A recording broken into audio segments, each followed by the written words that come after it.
Hello, welcome back to my channel. Voi na hian ka channel alom lu le vek cheu ni sela. Hey, Mizo Idol 2025 top 5 tin ti siak na chuni zan khan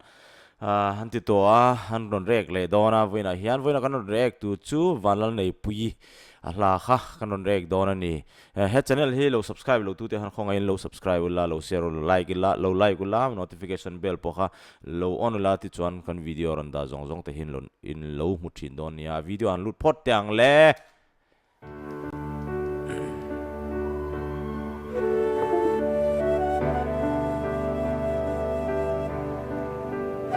rồi đeo ron sa don nhìn cần thia bên chú lung leng khắc lung leng khắc thế mày music po oh cả thia ấy thế lại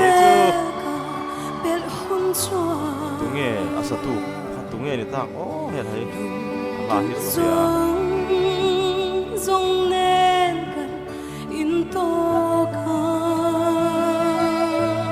và ngày nó là anh ấy rất mấy luôn tục chú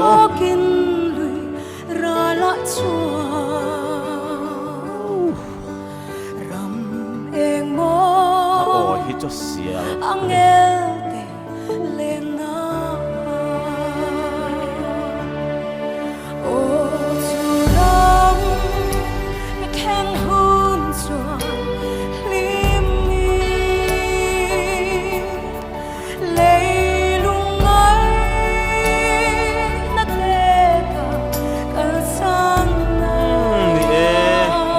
là hiện chuan e ma in dem na tu kan in tura lalpan in buat sei sak kan dan na chuan no mai na te thi na te tra ate to la ba kan chen ta kan chung te zong ha kan fu le do na ni ti kha kan ron sei nu ni chu ta teng tur chuan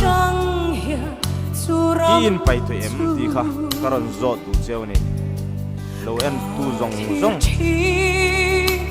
pai en pai to e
niang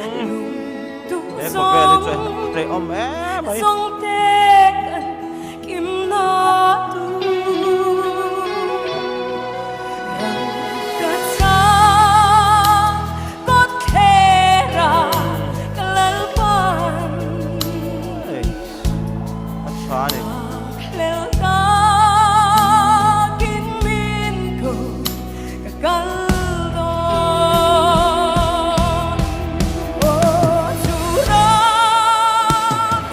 Who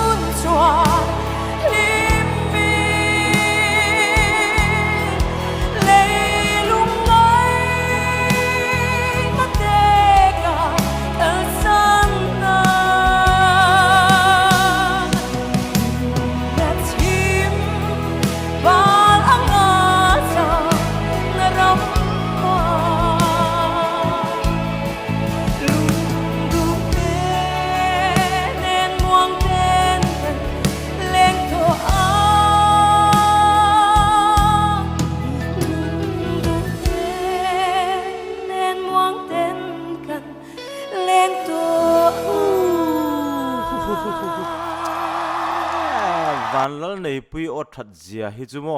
a sia la nia tha ni ang o hi chak voina a zanina a hraron zai po hi mo zoi deu chi ang kha ni ta ma se a ron sanung ma hla hi na cheng thina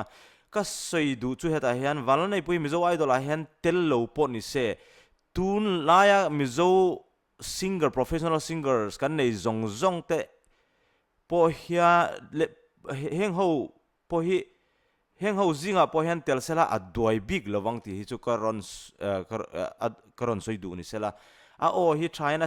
sial ma achaka a social na tureng ma hi ka helo ni vanal nei pui hlai mo tin ka tan chu gospel heron sachar charta bultang ma top thleng hi gospel hlir ron sa chu wangin kan tan ani ti chu karon soi du tin vanal nei pui ka idol ani ti karon soi du bok ni sela khati jong khani se kalome